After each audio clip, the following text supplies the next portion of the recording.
Britain நாட்டுல இப்போ ஒரு புது வரலாறு உருவாகி இருக்கு.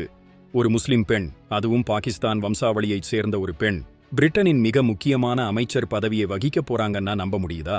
சமீபத்துல நடந்த பிரிட்டன் தேர்தல்ல தொழிலாளர் கட்சி ஜெயித்தது. அதைத் தொடர்ந்து புதிய பிரதமரா கியர் ஸ்டார்மர் பொறுப்பேற்றார். இப்போது அமைச்சரவையில ஒரு பெரிய மாற்றம் நடந்திருக்கு.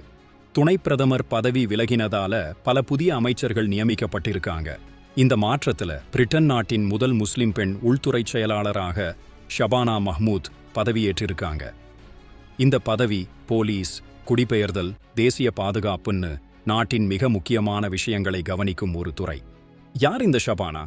பாகிஸ்தான் வம்சாவளியைச் சேர்ந்த இவர் 2010 பிரிட்டன் நாடாளுமன்றத்துல முதல் முஸ்லிம் பெண் எம்பியா தேர்ந்தெடுக்கப்பட்டார். அதுவே ஒரு வரலாறு. இப்போ உள்துறை செயலாளரா பதவியேற்றது அடுத்த வரலாறு. பிரிட்டன் போன்ற ஒரு மேற்கத்திய நாட்டுல இந்த மாதிரி ஒரு நியமனம் ரொம்பவே முக்கியமானதா பார்க்கப்படுது.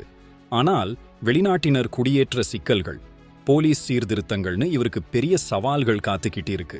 ஏற்கனவே பிரிட்டன்ல 6 உள்துறை செயலாளர்கள் வெளிநாட்டினர் குடியேற்ற பிரச்சனையை தீர்க்க முடியாம திணறினாங்க. அப்படி இருக்க இவங்க எப்படி இதை சமாளிக்க போறாங்கன்ற எதிர்பார்ப்பு இப்போ உலக அளவுல இருக்கு. ஒரு முஸ்லிம் பெண் நாட்டின் பாதுகாப்புக்கு பொறுப்பேற்றுள்ளது ஒரு பெரிய விஷயம் இல்லையா? இந்த நியமனம் பத்தி உங்க கருத்து என்ன? கமெண்ட்ல சொல்லுங்க.